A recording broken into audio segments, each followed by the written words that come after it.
Bueno, este es un vídeo pretencioso que he titulado La verdad sobre la psicoterapia en un curso de milagros, como para darte a entender que yo tengo la verdad desde mi pequeño e insignificante yo de lo que dice el anexo de la psicoterapia de un curso de milagros. Por lo tanto, te pido que no te quedes con las ideas, que des por hecho que cuando yo leo el anexo de la psicoterapia estoy proyectando sobre el anexo de la psicoterapia mis propias ideas y que por lo tanto lo que te voy a ofrecer es una visión sesgada. Apelo a tu criterio para leer el anexo de la psicoterapia y establecer tus propias conclusiones. También sería recomendable que leyeras el texto y leyeras los otros anexos del curso de milagros y que hicieras las lecciones, por supuesto. Porque, aunque el curso de milagros apunta hacia la verdad, cuando nosotros lo leemos, proyectamos sobre el libro nuestras propias ideas equivocadas. Por ejemplo, las preposiciones. Una preposición para, yo la entiendo de una manera y el que está enfrente de mí la entiende de otra.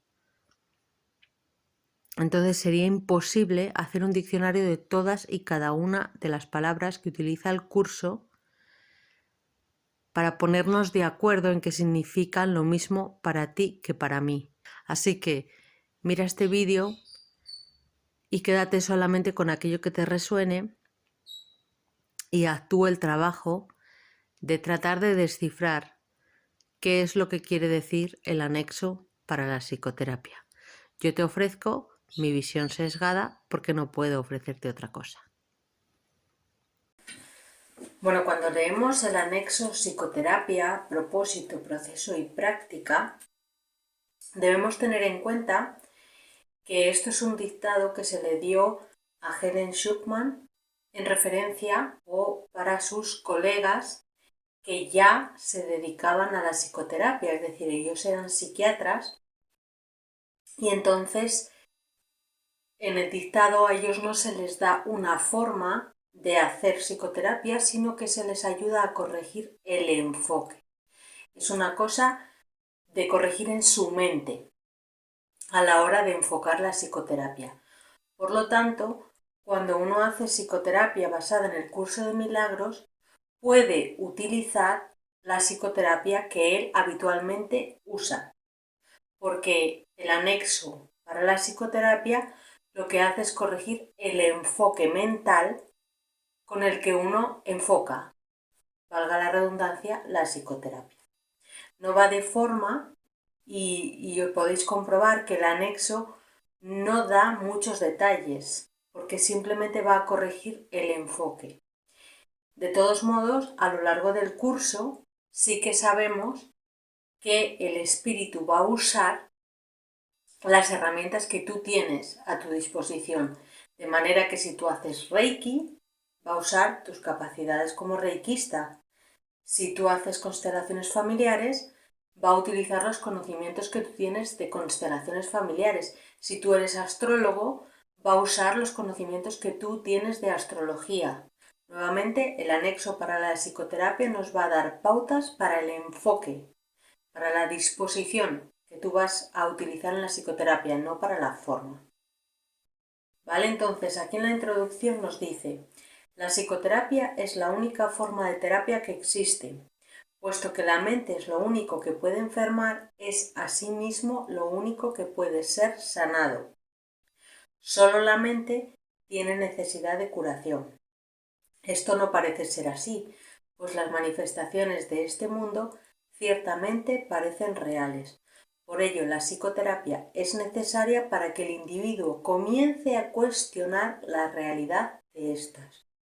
En algunos casos, puede comenzar a abrir su mente sin ayuda profesional, pero incluso entonces es siempre algún cambio en su manera de percibir las relaciones interpersonales lo que le permitirá hacerlo.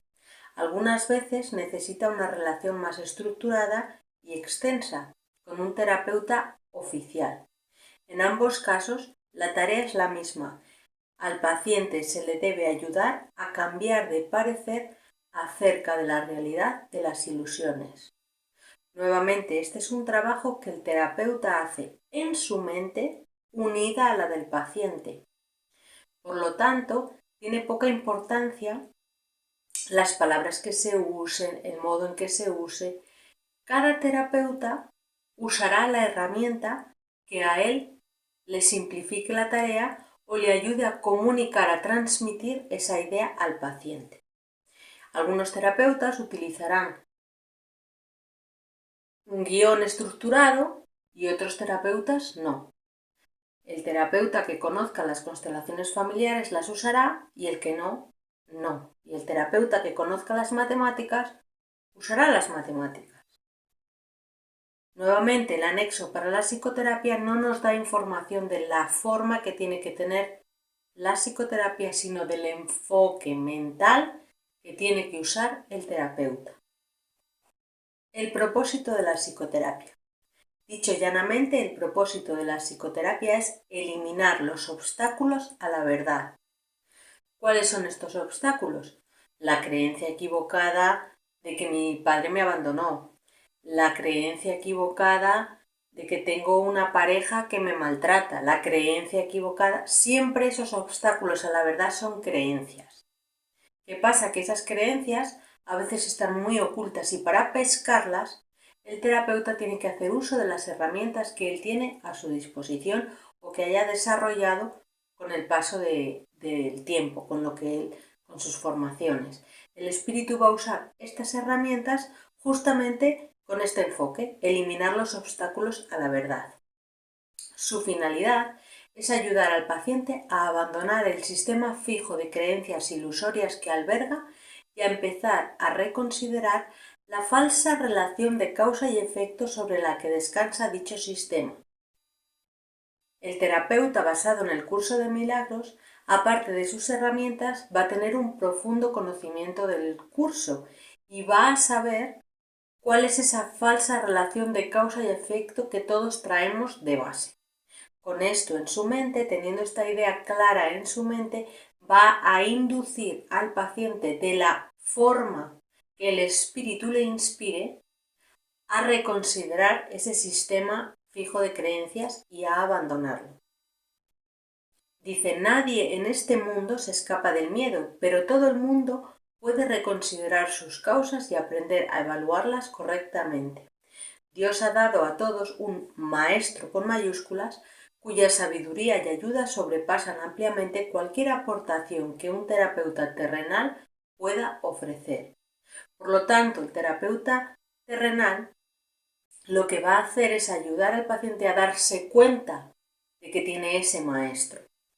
No obstante, dice, hay momentos y situaciones en los que una relación terrenal paciente-terapeuta se convierte en la manera a través de la cual él, con mayúscula, ofrece a ambos sus más preciados regalos.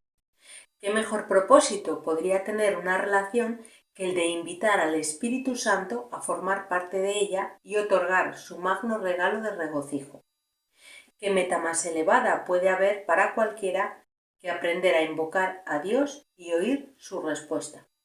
¿Y qué objetivo más trascendente que el de evocar el camino, la verdad y la vida y recordar a Dios? Contribuir a que esto tenga lugar es el auténtico propósito de la psicoterapia. ¿Podría haber algo más santo? Pues la psicoterapia, si se entiende correctamente, enseña lo que es el perdón y ayuda al paciente a reconocerlo y a aceptarlo. Y en su curación, el terapeuta es perdonado junto con él. Todo aquel que necesita ayuda, sin importar la forma de su desasosiego, se está atacando a sí mismo y, consecuentemente, su paz interior sufre. Estas tendencias a menudo se describen como autodestructivas y con frecuencia el mismo paciente las considera así. De lo que no se da cuenta y necesita aprender es que ese yo que puede atacar y también ser atacado es un concepto que él mismo inventó. Aún más, lo atesora, lo defiende y en ocasiones incluso está dispuesto a sacrificar su vida por él, pues lo considera su propio ser, y ve a ese yo a merced de otros, reaccionando a fuerzas externas tal como éstas exigen, e indefenso ante el poderío del mundo. La psicoterapia, entonces, debe restablecer en su conciencia la capacidad de poder tomar sus propias decisiones. Debe llegar a estar dispuesto a invertir su manera de pensar y a entender que aquello que él creyó que proyectaba sus efectos sobre él fue causado por sus propias proyecciones sobre el mundo. Es decir, el terapeuta debe llevar al paciente a darse cuenta que en este mundo hay una inversión causa-efecto. Yo soy la causa del mundo que percibo, pero me percibo como el efecto del mundo que percibo. Hasta que no acepte esto, al menos en parte, el paciente no podrá considerarse a sí mismo como verdaderamente capaz de tomar decisiones y luchará contra su libertad al creer que es su esclavitud. El paciente no necesita creer que la verdad es Dios para avanzar en el camino de la salvación, pero debe comenzar a distinguir la verdad de la ilusión reconociendo que no son lo mismo, así como a estar paulatinamente más dispuesto a ver las ilusiones como algo falso y a aceptar que la verdad es verdad. Esto, por ejemplo, me recuerda al método de The Work de Byron Katie, en el que ella plantea en una situación en la que el paciente tiene un conflicto, ella le plantea una serie de preguntas y una serie de inversiones. Entonces, lo que hace es cuestionar al paciente si lo que él está percibiendo en esa situación si es verdad. Y además le dice si está absolutamente seguro de que es verdad. Y con esto ella puede ver las resistencias que tiene el paciente. Hay pacientes que dicen, pues sí, es verdad. Y en la segunda pregunta dicen, bueno, pues no estoy totalmente seguro de que es verdad. Hay pacientes que incluso en la segunda pregunta dicen, pues sí, estoy totalmente seguro de que es verdad. Y luego, después de que analizar la veracidad o no de lo que el paciente ha expuesto, le lleva a las inversiones. Y entonces ahí juega ella con, bueno, vamos a darle la vuelta a esto. En lugar de él me engañó, yo me engañé. Y en lugar de él me engañó, yo lo engañé a él. ¿Y cómo es verdad esto? De manera que va jugando con la mente del paciente para que el paciente se dé cuenta de que la idea, la creencia fija que él estaba albergando puede o no ser verdad en su mundo, es decir, puede estar dispuesto a renunciar a ella o no, pero al jugar con esas inversiones se da cuenta de lo que esa creencia le quita y le quita su paz. Entonces ella acompaña al paciente a darse cuenta de que esa creencia le quita su paz, de manera que el paciente esté más dispuesto a abandonarla. Y ella nunca le dio a este método el título de psicoterapia de un curso de milagros, porque yo creo que ella empezó a desarrollar este método paralelamente a cuando estaba apareciendo el curso de milagros. Fueron en paralelo, ¿no? Y ella lo llama el trabajo o the work. Pero es muy similar, su enfoque es muy similar al que plantea la psicoterapia de un curso de milagros. Entonces, aquí dice, la psicoterapia tan solo puede ahorrarle tiempo. No se refiere a que la psicoterapia sea más corta, sino que la psicoterapia te ahorra procesos de aprendizaje que hubieran llevado años. Esto es algo que se repite en el curso cuando dice, por ejemplo, que el milagro es un proceso que puede ahorrar miles de años. Entonces se refiere a eso, ¿no? Que la psicoterapia tiene que ser efectiva en el sentido de que tú en media hora, una hora o lo que dure tu psicoterapia puedes estar ahorrando un periodo de aprendizaje que por tu propio plan de estudios te podría haber llevado años o incluso si crees en la reencarnación pues te podría haber llevado varias vidas a aprenderlo. Esto es lo que está diciendo aquí. El Espíritu Santo utiliza el tiempo como lo estima más conveniente y nunca se equivoca. Esto es por lo que nosotros no debemos juzgar la psicoterapia que hace otra persona, porque el Espíritu Santo está guiando a esa persona de una determinada manera y sus motivos tendrá. La psicoterapia, bajo su dirección, es uno de los medios que emplea para ahorrar tiempo y para preparar maestros adicionales para su obra. Entonces, podríamos entender que determinadas formaciones son una forma de psicoterapia que el Espíritu Santo está utilizando a través de determinadas personas para que bajo su dirección se preparen nuevos maestros adicionales para su obra. La ayuda que Él con mayúscula comienza y dirige es ilimitada. Sea cual sea la ruta que el Espíritu Santo elija, toda psicoterapia conduce finalmente a Dios. Esto es fundamental. Aunque el terapeuta o el paciente no crean en Dios, aunque crean que están haciendo psicoanálisis, aunque crean que están haciendo Reiki, finalmente toda psicoterapia conduce finalmente a Dios. También nos decía al principio que toda terapia es psicoterapia. Es decir, tú vas al médico y a lo mejor estás partiendo de un principio mágico y quieres que el médico te cure una enfermedad por principios mágicos, como los define el curso, pero igualmente tú estás yendo allí como paciente, como terapeuta, como sea, estás estableciendo una relación que trasciende la forma que está teniendo esa terapia, trasciende la forma y está habiendo una relación entre dos personas.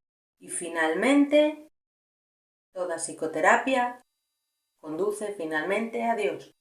Y toda terapia es psicoterapia. De esto se deduce que toda terapia conduce finalmente a Dios. Mas esta decisión se le deja a Él, con mayúscula. Todos somos sus psicoterapeutas, pues quiere que todos seamos sanados en Él. El proceso de la psicoterapia. Introducción.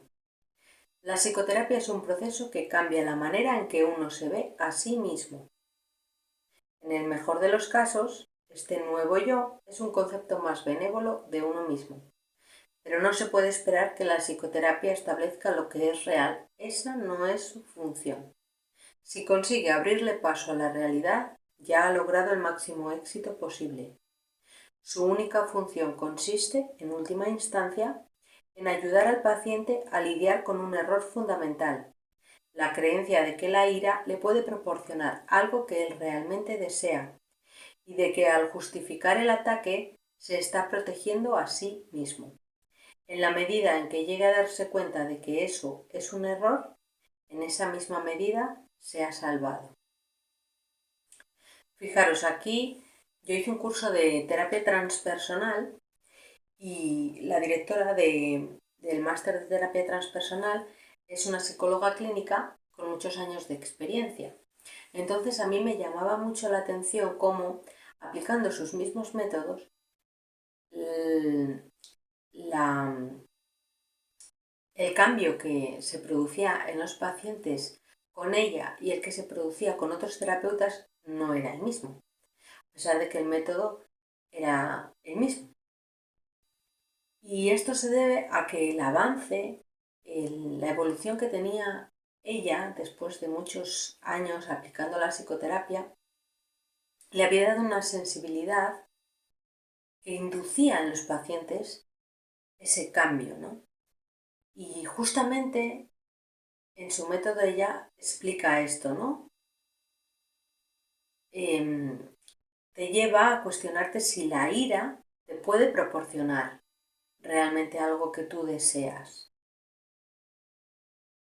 Y ese conocimiento está tan revelado en ella que aunque use las mismas palabras que otro terapeuta que utilice su mismo método, no produce el mismo cambio. Porque ella está comunicando desde su mente a la mente de su paciente lo que ya está revelado en ella. Y las palabras que utilice ella son irrelevantes, porque el cambio es mental. En la medida en que llegue a darse cuenta de que eso es un error, en esa misma medida se ha salvado. Los pacientes no inician una relación terapéutica con este objetivo en mente. Justamente el paciente suele venir para que tú le des la razón, porque el mundo me ataca, porque soy una víctima. Él lo que quiere es librarse del sufrimiento que esto conlleva. Es decir, que su meta es, como dice aquí, su meta es conservar el concepto que tienen de sí mismos intacto, pero sin el sufrimiento que ello conlleva. Entonces, como para la mente sana esto es claramente imposible, lo que el paciente anda buscando es magia.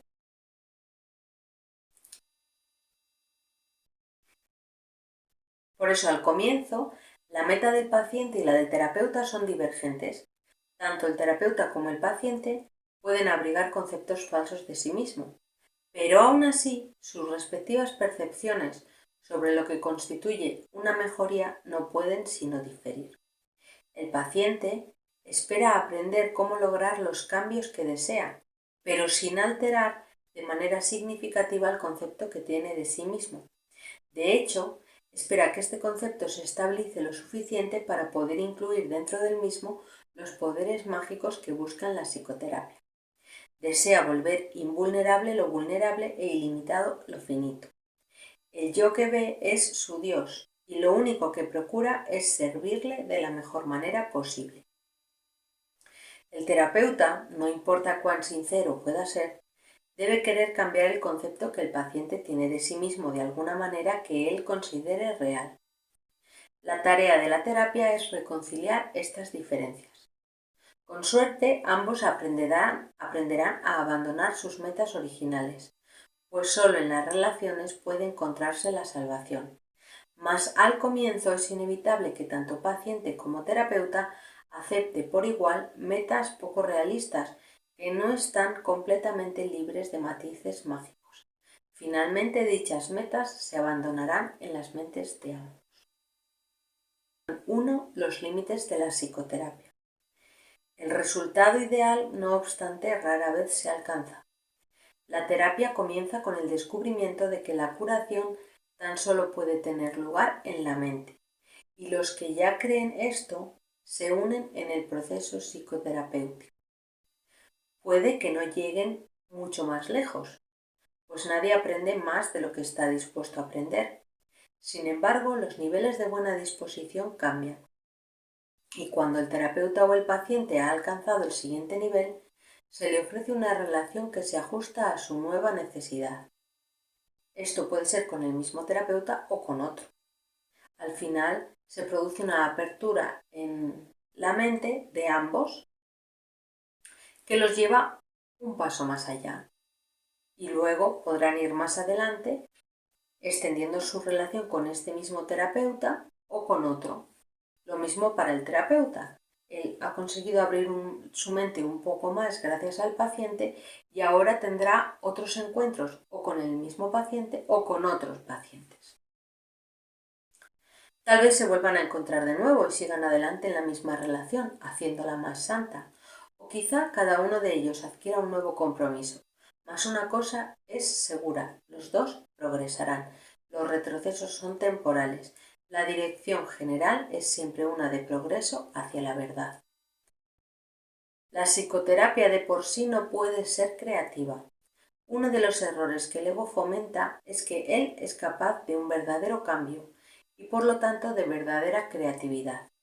Cuando hablamos de la ilusión salvadora o del sueño final, no es eso lo que queremos decir, mas aquí radica la última defensa del ego.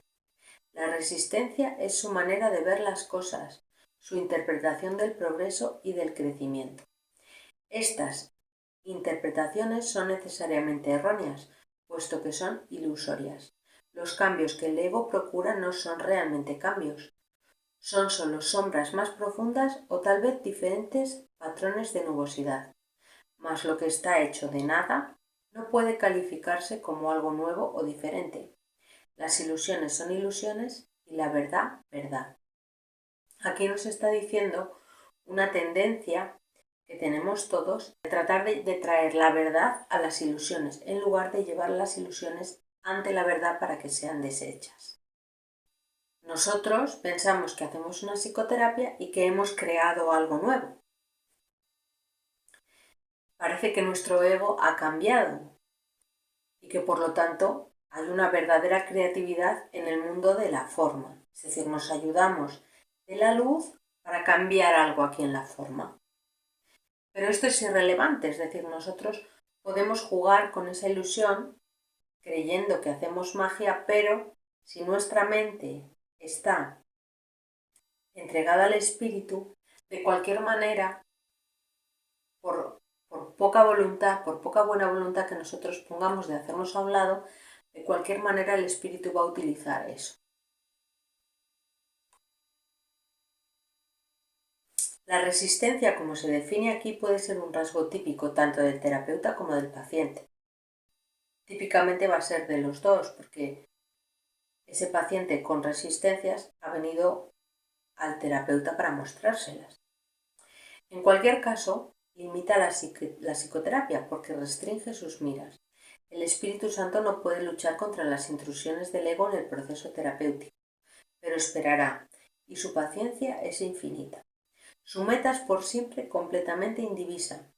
Sean cuales fueren las resoluciones a las que arriben paciente y terapeuta con respecto a sus propias metas divergentes, no podrán reconciliarse completamente cual uno solo hasta que se unan a la meta del Espíritu Santo. Solo entonces acaba todo conflicto, pues solo entonces puede haber certeza. De manera ideal, la psicoterapia consiste en una serie de encuentros santos, en los que dos hermanos se encuentran para bendecirse y recibir la paz de Dios. Y llegará un día en que esto sea así para todo paciente, sobre la faz de la tierra. Pues ¿quiénes sino pacientes podrían haber venido aquí? El terapeuta es solo un maestro de Dios un poco más especializado. Aprende enseñando y cuanto más avanzado más enseña y más aprende. Mas sea cual sea la fase en la que se encuentre, habrá pacientes que lo necesitarán tal como es, pues no pueden asimilar más de lo que por el momento él puede dar. No obstante, tanto ellos como él finalmente hallarán la cordura. Aquí, de manera intuitiva, cada paciente va a ir con el terapeuta que mejor va a poder explicarle, que mejor va a poder conducirle hacia la verdad. Igualmente, van a llegar con el terapeuta los pacientes que él necesita para sanar sus propias ilusiones. Subsección 2. El lugar de la religión en la psicoterapia. Para ser un maestro de Dios no es necesario ser religioso ni de alguna manera conmensurable creer en Dios. Es más, si estamos aquí es porque no creemos en Dios, aunque digamos sí creo en Dios. Si creyéramos en Dios, sí. Claro, en Dios no se puede creer, a Dios se le conoce. En fin, no me quiero enrollar por aquí. Dice, es necesario, no obstante, enseñar perdón en lugar de condenación.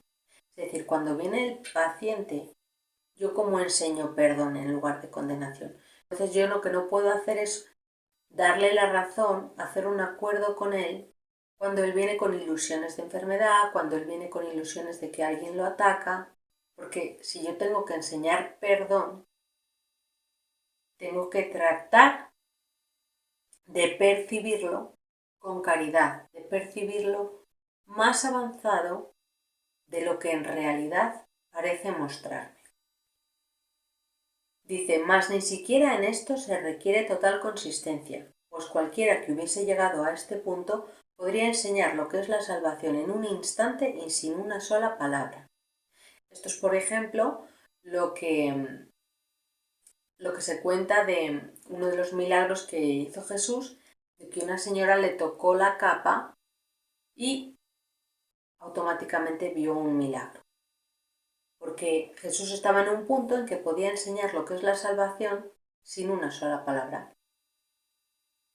Dice, sin embargo, quien lo ha aprendido todo no necesita un maestro, y el que ha sanado no necesita un terapeuta. Las relaciones personales siguen siendo el templo del Espíritu Santo, y con el tiempo se perfeccionarán y serán restituidas a la eternidad. La religión institucionalizada no ocupa ningún lugar en la psicoterapia, pero tampoco tiene un auténtico lugar en la religión. En este mundo existe una tendencia asombrosa a unir palabras contradictorias en un mismo término sin percibir la contradicción en absoluto. Tratar de institucionalizar la religión es un intento tan obvio por parte del ego de reconciliar lo irreconciliable que no merece que nos extendamos en ello aquí. La religión es experiencia, la psicoterapia también lo es. En sus niveles más elevados se vuelven una. Ninguna es verdad en sí misma, mas ambas pueden conducir a la verdad. ¿Qué se necesita hacer para encontrar la verdad, que sigue siendo perfectamente obvia, sino eliminar los aparentes obstáculos a la verdadera conciencia? Nadie que aprenda a perdonar puede dejar de recordar a Dios. El perdón, pues, es todo lo que se necesita enseñar, ya que es todo lo que es necesario aprender. Todos los obstáculos al recuerdo de Dios son formas de falta de perdón, y eso es todo. Esto nunca le resulta obvio al paciente y muy rara vez al terapeuta. El mundo ha aglutinado todas sus fuerzas en contra de esta toma de conciencia, pues en ella radica el fin del mundo y todo lo que éste representa. Sin embargo, tener conciencia de Dios no constituye una meta razonable para la psicoterapia. Esta llegará cuando se complete la psicoterapia, pues allí donde se ha alcanzado el perdón, la verdad no puede sino llegar. Sería injusto, en verdad, que se tuviera que creer en Dios para que la terapia tuviese éxito. Creer en Dios no es realmente un concepto significativo, puesto que a Dios solo puede conocérsele. Creer implica que es igualmente posible no creer, mas tener conocimiento de Dios no tiene un verdadero opuesto. No conocer a Dios es no tener conocimiento, y es a eso a lo que conduce toda falta de perdón. Sin conocimiento, uno solo puede tener creencias. Fijaros que muchas veces en el proceso psicoterapéutico lo que se hace es sustituir unas creencias por otras, porque el ego no puede vivir sin creencias. Entonces, en el proceso psicoterapéutico se consigue descartar una serie de creencias y para sustituir esas creencias uno se agarra a otras creencias que parecen más elevadas, son como un peldaño más. En un proceso psicoterapéutico posterior, esas nuevas creencias seguramente se abandonen en pos de otras que se consideran más elevadas.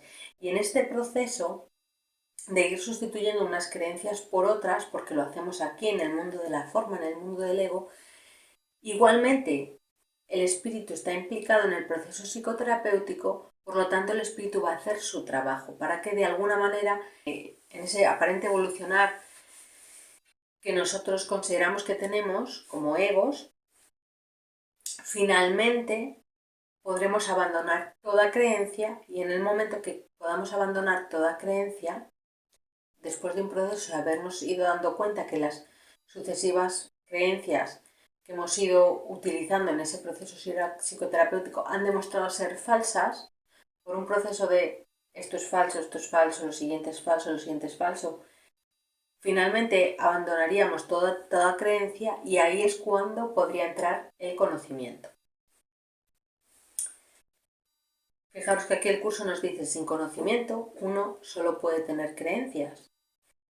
Si utilizamos uno de los silogismos típicos que utiliza el curso, podríamos decir que sin creencias uno solo podría tener conocimiento. Hay diferentes recursos de aprendizaje para diferentes clases de personas. Algunas formas de religión no tienen nada que ver con Dios, y algunas formas de psicoterapia no tienen nada que ver con la curación. Fijaros, si alumno y maestro se unen para compartir una misma meta, Dios entrará a formar parte de su relación, porque se le invitó. Es decir, la forma de la psicoterapia es irrelevante. Incluso aunque la forma de psicoterapia no tenga nada que ver con la curación, si el alumno y el maestro se unen para compartir una misma meta, Dios entrará a formar parte de su relación porque se le invitó. De igual modo, la unión de propósitos entre paciente y terapeuta restituye el lugar de Dios a un primer plano, Primero a través de la visión de Cristo y luego a través del recuerdo de Dios mismo. El proceso psicoterapéutico es el retorno a la cordura. Maestro y alumno, terapeuta y paciente están todos dementes, pues de lo contrario no estarían aquí. Juntos pueden hallar una salida, pues nadie encuentra la cordura solo. Si la curación es una invitación que se le hace a Dios para que entre a su reino, ¿qué importa la manera como está escrita la invitación? ¿Qué importa el papel, la tinta o el bolígrafo? ¿O no es acaso el que escribe y hace una invitación lo que realmente importa? Dios acude a aquellos que desean restaurar su mundo, pues han encontrado la manera de invocarle. Siempre que dos se unen, allí está Él. Sea cual sea el propósito que tengan, es irrelevante, mas para triunfar tienen que compartirlo completamente. Es imposible compartir un objetivo que Cristo no haya bendecido, pues lo que no se ve a través de sus ojos está demasiado fragmentado para poder tener sentido. De la misma manera en que la verdadera religión cura, la verdadera psicoterapia debe ser religiosa. Existen muchas formas de ambas, pues ningún buen maestro utiliza el mismo enfoque con todos sus alumnos. Por el contrario, escucha pacientemente a cada uno y lo deja formular su propio programa de estudios, no la meta de éste, sino la manera en que mejor puede alcanzar el objetivo que dicho programa establece para él. Puede que el maestro no crea que Dios forma parte de la enseñanza. Tal vez el psicoterapeuta no entienda que la curación procede de Dios. No obstante, pueden triunfar allí donde muchos que creen haber encontrado a Dios fracasan. Fijaros que dice que el terapeuta escucha pacientemente a cada uno y lo deja formular su propio programa de estudios, no la meta de éste, sino la manera en que mejor puede alcanzar el objetivo que dicho programa establece para él.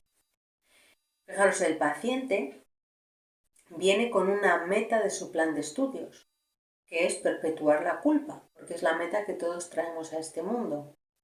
Entonces, el terapeuta no le deja formular la meta de su programa de estudios, le deja formular su propio programa de estudios, le deja que le exprese cuál es cuál es su estructura, la estructura de creencias que le han llevado hasta aquí.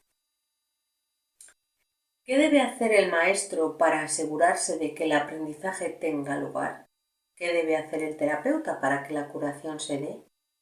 Solo una cosa, el mismo requisito que la salvación le pide a todo el mundo. Cada uno debe compartir una meta con alguien más para de este modo perder todo sentido de intereses separados. Fijaros, en este sentido bastaría con que el terapeuta compartiese una meta con el paciente. Pero debe ser una meta que se pueda compartir, porque ya sabemos que lo que el ego propone no se puede compartir. Por lo tanto, debe ser una meta que esté en Cristo también. Nuevamente, aquí el terapeuta debe buscar dentro del plan de estudios del paciente qué meta puede compartir con él.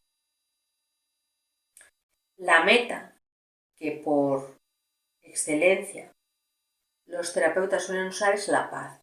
Otros terapeutas hablan de la libertad. Solo al hacer esto es posible trascender los estrechos límites que el ego quiere imponerle al yo. Solo al hacer esto pueden maestro y alumno, terapeuta y paciente, o podemos tú y yo, aceptar la expiación y aprender a darla tal como fue recibida. La comunión es imposible si se está solo. Nadie que permanezca aparte puede recibir la visión de Cristo. Esta se le ofrece, pero él no puede extender su mano para recibirla. Que se aquiete y reconozca que la necesidad de su hermano es su necesidad, y que entonces la satisfaga como si fuese la suya propia, y vea que ambas se satisfacen cual una sola, porque en efecto lo son. ¿Qué es la religión sino un recurso para ayudarle a ver esto? ¿Y qué es la psicoterapia sino una ayuda que lo lleva a esa misma comprensión? Es la meta lo que hace que estos procesos sean el mismo, pues son uno en propósito y por ende no pueden sino ser uno en los medios. El papel del psicoterapeuta.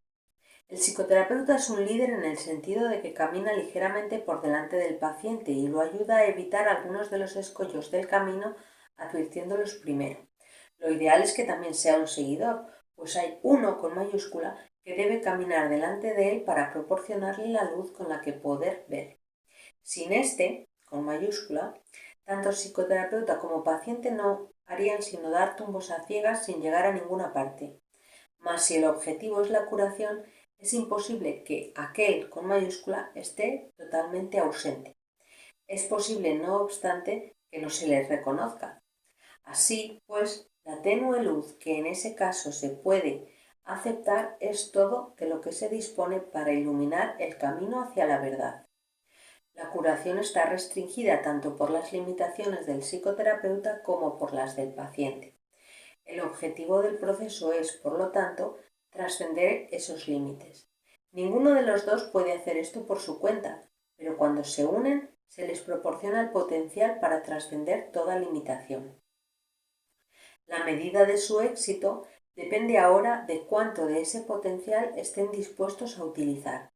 Al principio, la buena voluntad puede proceder de cualquiera de ellos, y según el otro la comparta, aumentará. Su progreso se convierte en un asunto de decisión. Pueden llegar casi hasta el cielo o no alejarse más que a 1 o 2 pasos del infierno. Es muy posible que la psicoterapia parezca fracasar. Incluso es posible que el resultado parezca un retroceso. Pero al final siempre se produce algún grado de éxito. Hay uno que pide ayuda, hay otro que escucha y responde tratando de ayudar. Esa es la fórmula de la salvación y no puede sino curar. Lo único que puede interferir en la curación perfecta son objetivos divididos. Un terapeuta completamente desprovisto de ego podría curar al mundo sin una sola palabra, simplemente por el hecho de estar ahí. Nadie necesitaría verlo o hablar con él, o incluso saber de su existencia. Su sola presencia es suficiente para curar. El terapeuta ideal es uno con Cristo, mas la curación es un proceso, no un hecho.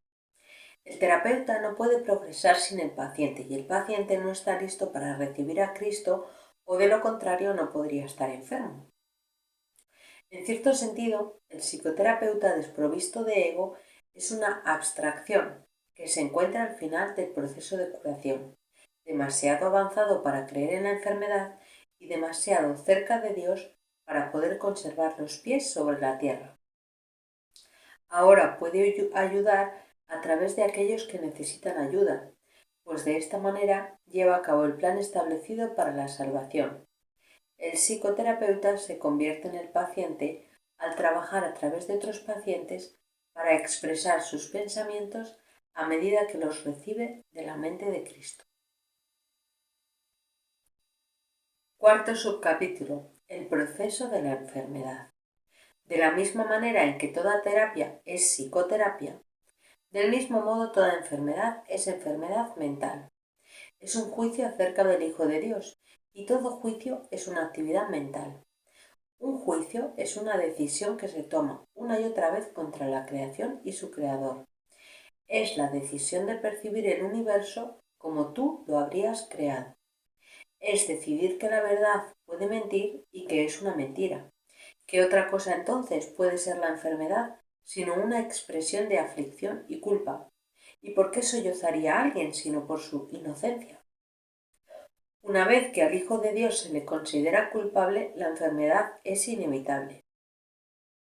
Fijaros que aquí no dice una vez que el Hijo de Dios se considera culpable, sino que dice una vez que al Hijo de Dios se le considera culpable, la enfermedad es inevitable. Es decir, que una vez que yo considero culpable al vecino, la enfermedad ya está ahí. Es lo que ha pedido y por ende es lo que recibirá. Todos los que piden enfermedad se han condenado a sí mismos a buscar remedios que no los pueden ayudar, pues han depositado su fe en la enfermedad y no en la salvación. Quiere decir que cada vez que yo estoy sosteniendo culpables en mi mente, estoy depositando la fe en la enfermedad y no en la salvación. No hay nada que un cambio de mentalidad no pueda hacer, pues todas las cosas externas no son sino sombras de una decisión ya tomada. Si se cambia de decisión, ¿cómo podría su sombra no cambiar? La enfermedad no es más que la sombra de la culpa, grotesca y fea, puesto que imita la deformidad. Si una deformidad se ve como real, ¿cómo podría su sombra no ser deforme? Una vez que se ha decidido que la culpa es real, el descenso al infierno sigue paso a paso su inevitable trayectoria. Una vez que yo sostengo culpables en mi mente, voy a descender al infierno paso a paso. La enfermedad, la muerte y la miseria fustigan ahora la tierra en implacables oleadas, a veces simultáneamente y otras en siniestra sucesión. Todas estas cosas, no obstante, por muy reales que puedan parecer, son solo ilusiones. Fijaros que habla de la tierra, habla como de la filiación, y es que una cosa que no debemos olvidar es que la psicoterapia va destinada a sanar la mente, que la mente no es el cerebro. Es decir, yo con mi cerebro puedo acceder a la mente, pero las ideas equivocadas están sobrescritas sobre la mente a través del programa ego. Entonces, cuando yo me reúno con un paciente o con otro terapeuta y establecemos una relación terapeuta-paciente, no se trata de que el terapeuta está sanando al paciente, sino que ambos se unen en un proceso para sanar la mente que comparten. Todas estas cosas, no obstante, por muy reales que puedan parecer, son solo ilusiones. ¿Quién podría tener fe en ellas una vez que ha entendido esto? ¿Y quién podría no tener fe en ellas hasta que lo entienda? La curación es terapia o corrección, y como ya hemos dicho y volveremos a repetir, toda terapia es psicoterapia. Curar al enfermo no es sino ofrecerle este entendimiento. La palabra cura ha caído en desprestigio entre los terapeutas más respetables del mundo, y con toda razón, pues ninguno de ellos puede curar, y ninguno de ellos entiende lo que es la curación. En el peor de los casos le otorgan realidad al cuerpo en sus propias mentes, y una vez que han hecho esto, apelan a la magia para curar los males con las que sus mentes dotaron al cuerpo. ¿Cómo podría este proceso curar? Es ridículo de principio a fin. Mas una vez comenzado, del mismo modo ha de concluir. Es como si Dios fuese al diablo y fuera necesario encontrarle en el mal. ¿Cómo podría haber amor ahí? ¿Y cómo podría lo enfermo curar? ¿No son acaso estas dos preguntas una y la misma? En el mejor de los casos es posible que los sanadores del mundo, y el término sanadores tal vez sea cuestionable aquí, lleguen a reconocer que la mente es la fuente de la enfermedad. La mente. Pero su error estriba en la creencia de que la mente puede sanarse a sí misma. Esto tiene algún mérito en un mundo donde el concepto de grados de error tiene sentido.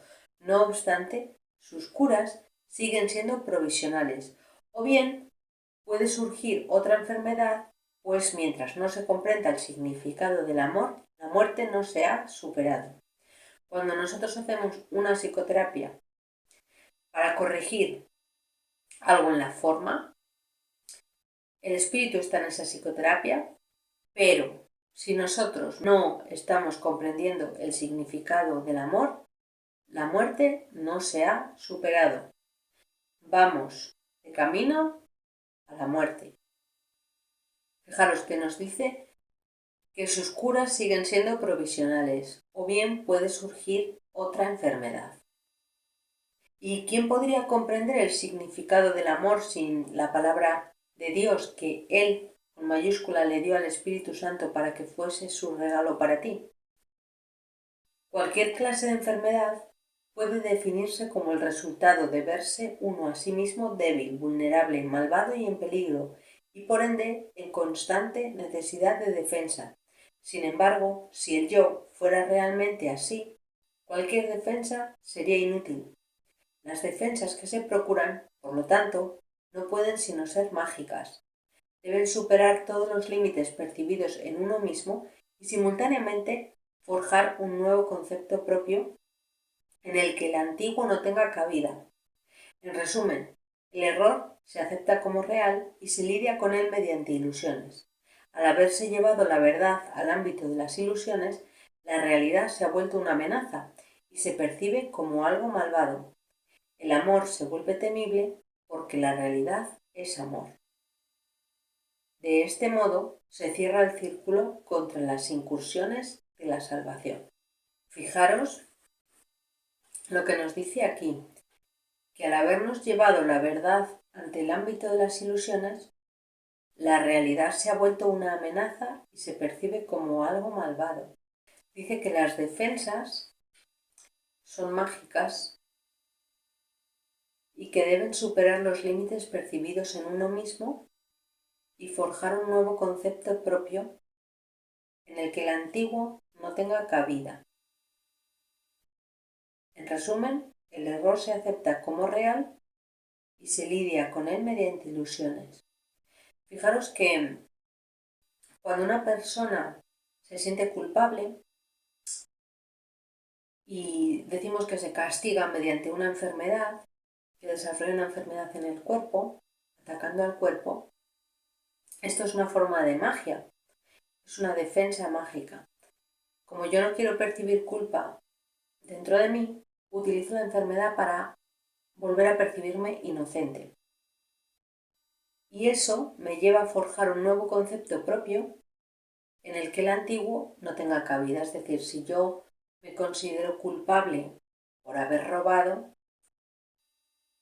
para luego poder restituir la inocencia de forma mágica, pero sin renunciar a mi concepto del yo, pues me decido por una enfermedad, de manera que los demás me van a ver como un pobrecito, me van a ver como vulnerable y de manera mágica parece que se ha restituido mi inocencia.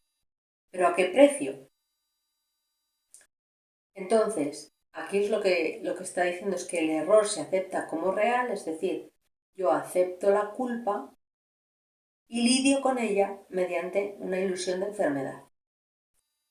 Entonces, lo que he tratado es de llevarme la verdad, la inocencia, al ámbito de las ilusiones. Y entonces la realidad se ha vuelto una amenaza. O sea, mi inocencia me cuesta una enfermedad. O sea que la inocencia es la enfermedad, es una amenaza y se percibe como algo malvado. Entonces, claro, el amor se vuelve temible porque nosotros queremos el amor pero sin Dios y con toda la culpa que acarreamos. Entonces vamos a tratar de conseguir el amor a través de la magia y proyectando sobre él todas las locuras de nuestra mente. Entonces vamos a percibir el amor como algo que nos asusta. Bueno, sigue aquí el párrafo 7. Dice, la enfermedad es, por lo tanto, un error que necesita corrección. Y como ya hemos subrayado, la corrección no puede tener lugar justificando el error primero y luego pasándolo por alto. Si la enfermedad fuese real, en verdad no podría pasarse por alto, pues obviar la realidad es demencia. No obstante, el propósito de la magia es hacer que las ilusiones sean verdad mediante una percepción falsa. Esto no puede curar, porque se opone a la verdad. Tal vez una ilusión de salud sustituya la ilusión de enfermedad por un breve periodo, mas no perdurará. Las ilusiones no pueden ocultar el miedo por mucho tiempo, pues éste forma parte de ellas. Escapará y adoptará otra forma, al ser la fuente de todas las ilusiones. Por eso es importante que aunque nosotros hagamos psicoterapia con un objetivo de curar una enfermedad en el cuerpo, tengamos en mente que tenemos que renunciar a nuestra idea de ser individuos separados. Hablo de cuando nos acercamos a la psicoterapia como paciente. El terapeuta se supone que tiene esta idea en su mente porque se ha estudiado el curso y parte de esa idea, ¿no? Y si la sostiene en su mente, será capaz de extendérsela a su paciente. Dice en el párrafo 8, la enfermedad es demencia porque toda enfermedad es enfermedad mental y en esto no hay grados. Una de las ilusiones que hace que la enfermedad se perciba como real es la creencia de que puede variar de intensidad, que el grado de amenaza es distinto según la forma que adopte. En esto radica la base de todos los errores, pues todos ellos no son más que intentos de transigir al ver solo una pequeña parte del infierno. Esto es una burla tan ajena a Dios que por siempre ha de ser inconcebible, pero los dementes lo creen porque están locos. Es decir, que si yo me agarro un catarro, bueno, pues no me parece una enfermedad, tampoco me parece tan malo. Claro, pero espérate, porque nunca sabes lo que el ego te tiene reservado. Dice el párrafo 9, un loco defiende sus ilusiones porque ve en ellas su salvación. Por lo tanto, atacará a todo aquel que trate de salvarlo de ellas, al creer que está siendo atacado por él. Este curioso círculo de ataque-defensa es uno de los problemas más difíciles que debe enfrentar el psicoterapeuta. De hecho, esa es su tarea principal, la esencia de la psicoterapia. Al terapeuta se le ve como alguien que está atacando la posesión más preciada del paciente, su imagen propia, y puesto que esta imagen se ha convertido en la seguridad del paciente, tal como él la ve, el terapeuta no puede sino ser percibido como una verdadera fuente de peligro que hay que atacar e incluso matar. El psicoterapeuta, pues, tiene una enorme responsabilidad. Debe hacer frente al ataque sin atacar. Fijaros, porque debe enseñar perdón y no condenación. Por eso debe hacer frente al ataque sin atacar y por consiguiente sin defenderse. Su tarea consiste en demostrar que las defensas no son necesarias. ¿Cómo vas a demostrar tú que las defensas no son necesarias? No diciéndole al paciente, oye, no te defiendas. No, no defendiéndote tú, demostrando así que la indefensión es fortaleza. Esa debe ser su enseñanza, si quiere que su lección sea que la cordura es seguridad. No puede hacerse suficiente hincapié en el hecho de que el demente cree que la cordura es una amenaza. Este es el corolario del pecado original, la creencia de que la culpa es real y de que está plenamente justificada. Por lo tanto, la función del psicoterapeuta consiste en enseñar que la culpa, al ser irreal, no tiene justificación ni ofrece seguridad alguna. Por consiguiente, siempre será indeseable, además de irreal. Esta única doctrina de la salvación es la meta de toda terapia, pues alivia la mente de la insensata carga de culpa que tan fatigosamente arrastra, y de este modo la curación se logra. No se cura al cuerpo, simplemente se le reconoce como lo que es. Si se percibe correctamente, se puede entender su propósito. ¿Qué necesidad hay entonces de enfermedad? Con este único cambio, todo lo demás vendrá por añadidura. No hay necesidad de complicados cambios. No hay necesidad de largos análisis ni de discusiones o búsquedas fatigosas. La verdad es simple, al ser una y la misma para todos. Bueno, y para que este vídeo no quede demasiado largo, continuaremos mañana con la lectura. Muchas gracias y espero que os haya gustado. Hasta mañana.